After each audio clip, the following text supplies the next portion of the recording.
텍스트 함수에 대해서 알아보도록 하겠습니다. 엑셀의 텍스트 함수는 입력된 데이터에서 내가 필요한 부분을 끄집어내는 left, right, mid 함수를 가장 많이 사용을 하고요. 이 텍스트 함수의 결과는 항상 텍스트가 됩니다. 자, 그리고 어떤 텍스트 데이터에서 내가 필요한 데이터를 끄집어내는 것도 있지만 내가 찾고자 하는 어떤 텍스트가 몇 번째에 위치하는지 그걸 숫자로 돌려주는 함수들도 있습니다. 네, 그런 기본적인 함수들을 알아보도록 하겠습니다. 제일 먼저 left 함수를 한번 보도록 할게요. left, right, mid 함수는 가장 기본적이면서 가장 자주 쓰이는 텍스트 함수 중에 하나입니다. left부터 한번 해볼게요. left. 네, 이름에서 가져올게요. 몇 개를요? 두 개를. 자, 텍스트는 원본 텍스트, 그 다음에 넘캐릭 되어 있는 것은 몇 개를 가져올 거냐. 네, 그렇게 해서 엔터를 하시면 왼쪽에서 두 개를 가져옵니다. 그게 레프트 함수예요. 레프트 함수라는 건 원본 텍스트에서 이 숫자만큼 왼쪽에서 가져오는 거. 그게 레프트 함수입니다. 자, 그거랑 비슷하게 right라는 함수가 있어요. right 함수는 원본에서 똑같이 2를 써볼까요? 네, 그렇게 하면 원본 텍스트에서 오른쪽에서 두 개를 가져온다. 이렇게 보시면 되겠습니다. 그게 left와 right 함수라고 보시면 되겠네요. 자, 그리고 mid라는 함수가 있습니다. 네, 왼쪽 오른쪽으로는 가능한데 만약에 981256이라는 숫자에서 12, 1이라는 숫자를 가져오고 싶다. 그럴 때는 뭘 써야 된다? 중간에 있는 걸 뽑아내는 mid라는 함수를 씁니다. mid는 아마 mid의 약자인 것 같아요. 그래서 mid 인수가 하나 더 있습니다. 왜? 위치를 알려줘야 되거든요. 그래서 원본 몇 번째 시작해서 1, 2라고 있으니까 세 번째죠. 981 세 번째부터 몇 개를 두 개만 가져오겠습니다. 그렇게 하시면 최종적으로 이렇게 학번에서 세 번째와 네 번째 자리 숫자들을 끄집어낼 수 있습니다. 자, 근데 주의하셔야 되는 게 있습니다. 제가 초반에 말씀을 드렸는데 엑셀 텍스트 함수의 결과는 특히 left, right, mid 함수는 숫자를 원본으로 가지더라도 결과는 텍스트가 됩니다. 어떻게 할 수 있냐? 정렬을 보시면 여기 정렬을 하지 않았을 때는 숫자가 오른쪽으로 정렬이 됩니다. 학번은 숫자 형태로 입력이 된 것이죠. 자, 근데 이 결과는 정렬이 되지 않았더니 왼쪽으로 정렬이 됐어요. 이건 뭐다? 텍스트란 얘기입니다. 자, 그래서 숫자 12를 쓰시고 비교식 한번 써볼까요? 네, 같니 뭐랑 얘랑 얘가 같니 이렇게 했으면 거짓이 나와요. 네, 이게 참이 되게끔 만들려면 어떻게 해야 된다? 여기 쌍따옴표로 12 쌍따옴표로 붙인다는 얘기는 1, 2라는 텍스트다. 그걸 알려줍니다. 그래서 참이 나와요. 자, 여러분들은 이런 형태의 어떤 조건식을 많이 보실 겁니다. 조건부 서식에도 사용하고요. 어떤 조건을 쓸 때 텍스트 함수를 이용해서 끄집어낸 것과 다른 것을 비교해서 조건식을 완성할 때 이런 형태를 많이 쓰게 됩니다. 원본이 숫자지만 텍스트 함수 left, right, mid로 뽑아내면 그 데이터는 텍스트 데이터가 됩니다. 이걸 꼭 기억하시기 바랍니다. 자, 그 다음 upper, lower, proper라는 함수를 한번 써보도록 하겠습니다. 자, 이 upper, lower, proper는 한글이나 숫자에는 영향을 미치지 않습니다. 어떤 경우에 영문자에만 영향을 미친다. upper는 원본이 어떤 데이터든 상관없이 영문자일 때 모두 대문자로 바꾸라. lower는 모두 소문자로. proper는 데이터 입력된 곳에서 단어의 첫 글자만 대문자로 바꾸라. 이렇게 되는 겁니다. 해볼게요. upper 이 텍스트를 선택합니다. 텍스트 하나밖에 없죠, 인수가. 그러면 이렇게 변경이 돼요. 보세요. 블루스카이 네이버 전부 대문자든 소문자든 상관없이 전부 대문자로 바꾸는 함수. 네, 이걸 upper 함수라고 합니다. 자, 로우 함수 써볼게요. 로우 함수는 이렇게 씁니다. 그렇죠? 모든 데이터를 소문자로 바꾸는 거예요. 로우가 아니고 로우 함수. 이렇게 쓰시면 되겠네요. 자, 원본에 상관없이 모든 데이터를 영문자는 소문자로 바꾸는 거. 이게 로우 함수입니다. 자, 프로퍼 써볼게요. 프로퍼 원본 하시게 되면 어떻게 됐나요? 블루스카이 B, 네이버의 N, 그 다음에 컴의 C, 이게 대문자로 됩니다. 잘 보시게 되면 중간에 기호는 구분선처럼 동작을 하고요. 이 기호로 나눠진 단어들의 첫 글자만 대문자로 변경된다. 그렇게 보시면 되겠네요. 이렇게 해서 복사를 하겠습니다. 이렇게 됐죠? 그죠? 자, 프로퍼의 특색을 다시 말씀드리자면요. 프로퍼는 영문자, 그 다음에 한글, 이거는 하나의 그냥 단어로 인식을 하고요. 나머지는 어떻게? 기호나 공백은 공백 문자라고 해서 다 구분을 하는 걸로 인식을 합니다. 무슨 얘기냐? 네, 블루라고 써볼게요. 블루, 소문자로 쓸게요. 블루, 점, 그 다음에 네이버, 점, 컴. 이렇게 하게 되면 얘를 어떻게? 프로퍼. 이렇게 쓰시게 되면 네, 점을 기준으로 해서 모두 구분이 되죠. 자, 그리고 이 원본에 점 대신에 공백을 입력해도 네, 잘 인식을 합니다. 그리고 위에서 본 것처럼 네, 하이픈이라든지 아니면 골뱅이라든지 뭐 이런 것들도 잘 인식을 해요. 자, 근데 특이하게도 중간에 네, 한글을 쓴다.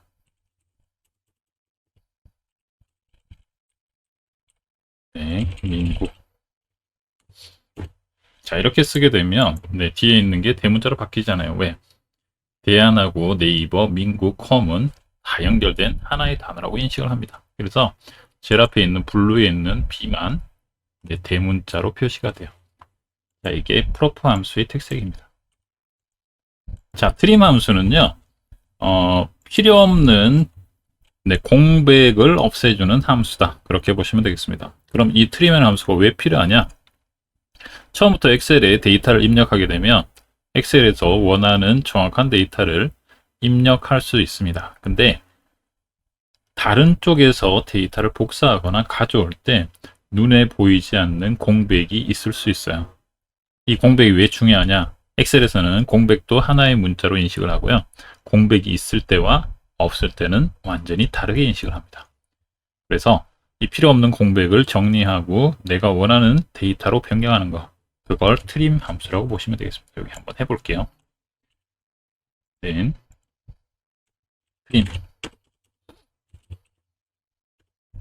네, 여기. 네, 아무런 변화가 없죠. 당연합니다. 여기는 공백이 없기 때문에 그래요. 근데 밑에 보세요. 밑에 요거랑 요거는 앞쪽에 공백이 있었는데 공백이 없어졌습니다. 네. 정렬이 보면 정렬이 중앙 정렬 안 돼 있고 이럴 때는 그냥 원래대로 앞쪽에 붙어야 되는데 이렇게 띄어져 있다는 얘기는 원본이 공백이 있다는 얘기죠. 그리고 이쪽에도 공백이 있습니다. 자, 이걸 정리해 주는 게 트림 함수입니다. 자, 그리고 트림 함수는 중간에 만약에 여러 개의 공백이 있다. 자, 이럴 때도 하나로 변경을 시켜준다. 필요 없는 공백은 없애고 중간에 있는 공백 중에서는 하나만 존재하게끔 만들어주는 거. 이게 트림 함수입니다. 그래서 이렇게 정리를 한 데이터를 실제로 다른 데이터에 이용할 때 정확한 데이터를 입력할 수 있게끔 그렇게 만들어준다. 이렇게 이해하시면 되겠습니다. 트림 함수. find와 search 함수를 알아보도록 하겠습니다. find와 search 함수는 쓰는 형식은 똑같습니다. 얘네들이 하는 역할은 뭐냐? 원본 데이터에서 내가 찾는 텍스트가 몇 번째에 처음 나오냐? 그거 찾는 함수라고 보시면 돼요. 자, 한번 볼게요. 네, 는 하시고 여기서 find를 해보겠습니다. find text. 어떤 문자를 찾을래? 네, 쌍따옴표안에 n이라는 영문자를 입력하겠습니다. 자, 그리고 within text. 여기 원본 텍스트예요. 그리고 마지막에 start number라고 되어 있는데 이건 몇 번째부터 찾기 시작을 했는데 우린 첫 번째부터 찾을 거기 때문에 그냥 생략을 합니다. 그럼 첫 번째부터 찾아요. 자, 답이 뭐라고 나왔나요? 9번째야. 뭐가? n이. 그쵸? 하나, 둘, 셋, 넷, 다섯, 여섯, 일곱, 여덟, 아홉. n은 9번째 되어 있습니다. 그쵸? 자, 밑으로 쭉 드래그를 해볼까요? 네.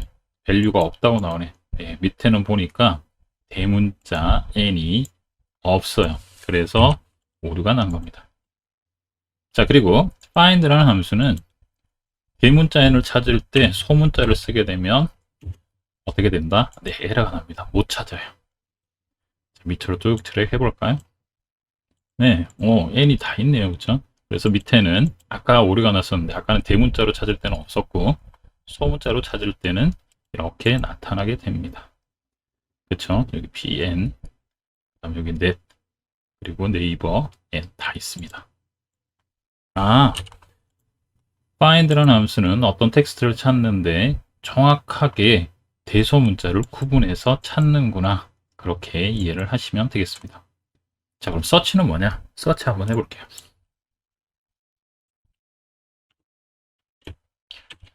자, 찾는 텍스트 그냥 대문자 n이라고 칠게요. 형식이 똑같네요. 그 다음에 within text 마찬가지로 스타트 넘버는 쓰지 않습니다. 네, 당연히 잘 찾고요. 밑으로 복사를 하시면 여기도 잘 찾아요. 왜? 소문자 n이지만 찾았네요. 여기도 마찬가지. 여기는 n이라는 영문자 자체가 없습니다. 그래서 못 찾는 거예요. search라는 함수는 find text의 텍스트를 소문자든 대문자든 상관없이 찾는다. 그래서 관용도가 아까 find보다는 훨씬 넓게 쓸 수, 관용도가 높아요. 그래서 대소문자 구분을 하지 않고 찾는다. 그게 search 함수입니다. 네, 쓰는 형식은 똑같아요. find나 search나 쓰는 형식은 똑같은데 find는 대소문자로 구분해서 찾는다. search는 대소문자로 구분하지 않고 찾는다. 그렇게 보시면 되겠습니다. 자, 그러면 find view와 search view는 어떤 차이가 있느냐? 자, 똑같은 함수인데 뒤에 b가 붙었어요. 이 b의 의미는 뭐냐? 바이트입니다. 바이트. 네, 컴퓨터에서는 글자 처리를 하는데 영문자는 1바이트, 한글은 2바이트로 처음에 처리를 했어요. 네, 그래서 아시아 문자는 2바이트 문자라고 얘기를 합니다. 그래서 b를 붙으면 바이트별로 찾는다. 이렇게 보시면 돼요. 무슨 얘기냐? 여기도 해볼게요. find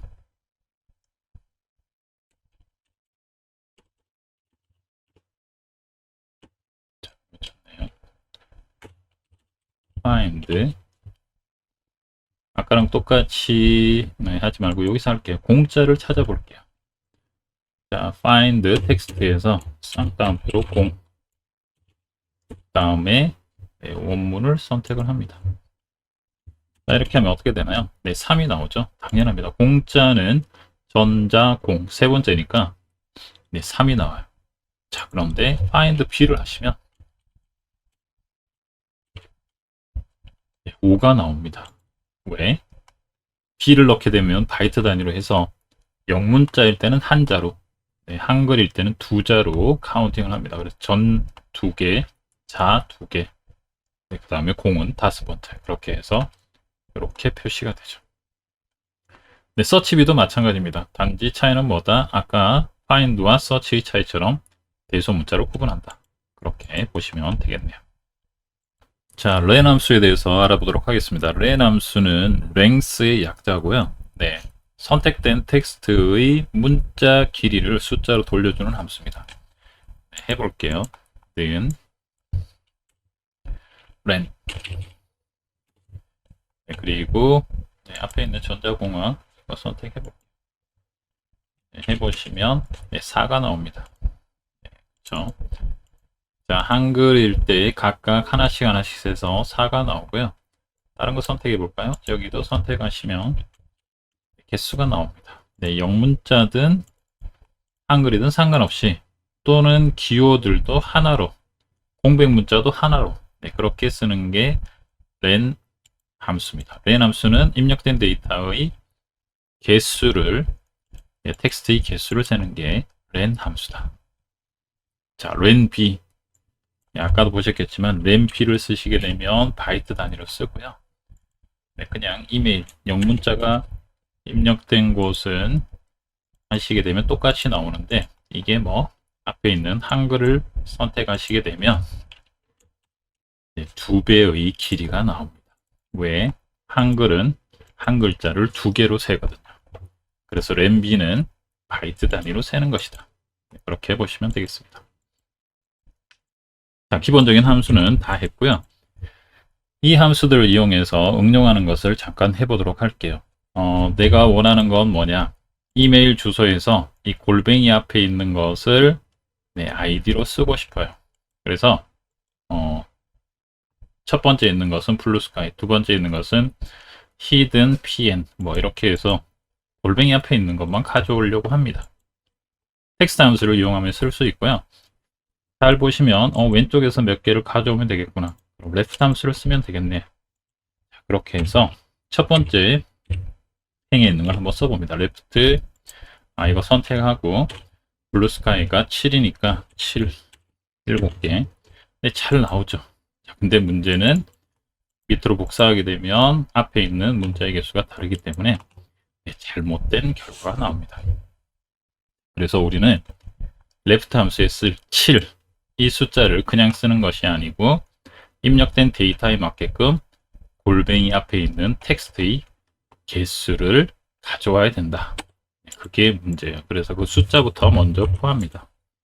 뭐를 이용해서요? find나 search를 이용해서.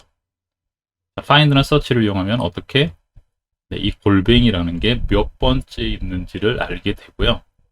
그 앞에 있는 글자의 개수를 쓸 때는 골뱅이 위치를 가져오는 숫자에서 하나를 빼면 돼요. 이렇게 합니다.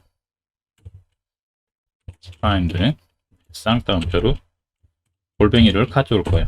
어디서? 이 원본에서. 그쵸? 네, 그러면 8이 나와요. 8이라는 건 골뱅이까지 개수니까 그 앞에의 개수를 가져오려면 빼기 1을 해줍니다. 그쵸? 자, 그러면 다 맞게 돼요.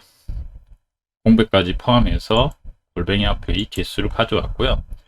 우리는 이 숫자를 이용해서 뭘 한다? left에 가져올 개수로 사용을 하는 겁니다. 원본 텍스트, 그 다음에 num 캐릭터는 이미 find로 구했어요. 그러면 아주 깔끔하게 구할 수 있습니다. 그렇죠? 자, 공백이 보기 싫다. 그러면 우린 공백 없애주는 함수를 배웠어요. 어떤 거? trim. trim이라는 걸 이 결과로 둘러싸서 이렇게 하시게 되면 원래 없던 것은 그대로 있고 공백이 있던 것들도 없어집니다. 아주 깔끔하게 정리가 되죠. 이렇게 쓰시면 됩니다. 자, 이메일에서 골뱅이 앞에 것의 텍스트들만 이용해서 아이디로 만들고 싶다. 그럴 때 이렇게 쓰시면 되겠죠. 자, 만약에 이메일 주소에서 골뱅이 뒤에 있는 포털 사이트 명들이죠. 이것만 가져오고 싶을 때는 어떻게 해야 될까요? 틀림없이 write 함수를 이용해서 가져오면 되겠습니다. naver.com, gmail.com. 자, 이것도 마찬가지로 모든 포털 사이트 이름이 똑같으면 상관이 없는데 길이가 달라요. 그럴 때는 어떻게? 이것도 write 함수에서 가져올 오른쪽의 개수를 구하면 되겠다. 어떤 함수를 쓰면 될까요? 자, write 함수를 써야 될 거고요. 그 다음에 골뱅이를 찾는 find나 search를 씁니다. 그리고 하나 더 뭘 쓴다? 렌을 사용을 합니다. 왜? 전체 문자의 개수에서 빼줘요. 뭐를요? 이 골뱅이까지의 문자 개수. 그러면 남는 것의 개수가 되겠죠. 그 개수만큼만 라이트로 가져오는 겁니다. 자, 한번 해볼게요. 렌, 네, 전체 입력된 문자의 개수를 숫자로 구합니다. 자, 여기서 우리는 뭘 빼준다? 골뱅이 앞에 것의 골뱅이까지의 문자 개수를 뺄 거예요. 그래서 빼기. 자, 골뱅이까지의 문자 개수는 뭘로 구할 수 있다? find. 네, 쌍따옴표로 골뱅이 어디서요? 이 원본에서. 엔터. 그러면 9가 나오죠. 자, 나머지도 보세요. 네, 다 맞게 나왔을 겁니다. 어떻게 이렇게 된다? 전체 문자 개수에서 렌으로 네, 골뱅이까지 골뱅이가 몇 번째 위치하는지 그 숫자가 뭐다? 골뱅이까지 문자 개수가 된다. 그걸 빼주면 나머지 게 되겠죠. 이게 우리가 라이트로 구할 것의 숫자가 된다. 그래서 라이트 원본 콤마 넘 캐릭은 이미 구했고요. 엔터 하시게 되면 네, 정확하게 표시가 됩니다. 이렇게 구하시면 돼요. 자, 제가 함수를 쓸 때 안에 있는 함수부터 먼저 쓰고 바깥쪽을 이렇게 둘러싸는 형태로 썼습니다. 자, 그 이유는 뭐냐? 실제로 엑셀에서 계산될 때 그렇게 계산이 돼요. 중첩되게 함수가 쓰일 때는 안에 있는 함수부터 먼저 계산이 돼서 그 결과값이 바깥쪽 함수의 인수로 사용이 됩니다. 자, 볼까요? 수식 메뉴에서 여기 한번 보시게 되면 최종 함수식에서 수식 계산 그러면 이렇게 표시가 됩니다. 계산이라고 되어 있고 F3 처음에 F3이 먼저 실행이 될 거예요. 네, 계산 네, 이메일 주소가 들어갔죠. 그 다음에 len F3도 계산 네, 똑같이 이메일 네, 주소가 됐고 그 다음에 len 이거의 텍스트 개수 네, 17이 됐고요. 그 다음에 또 F3 들어갔고 골뱅이 텍스트를 여기서 찾아서 숫자로 가져옵니다. 그러면 8이 되고요. 그 다음에 17 빼기 8 네, 그러면 9가 되네요. 그래서 라이트 함수로 이 원본에서 오른쪽으로 9개를 가져온다. 그러면 최종적으로 이렇게 되는 거죠. 자, 이렇게 해서 다시 할 수도 있습니다. 자, 이 수식 계산을 이용해서 한 번씩 검사를 해보시면 어떻게 함수들이 적용되는 것을 볼 수 있습니다. 그리고 항상 연습하실 때 한꺼번에 작성하기가 힘들다면 안쪽에 있는 함수부터 작성하시고 둘러싸주는 형태대로 네, 최종 마무리를 하시면 훨씬 오류 없이 수식을 잘 작성하실 수 있겠습니다. 자, 오늘은 기본적인 텍스트 함수에 대해서 알아봤습니다.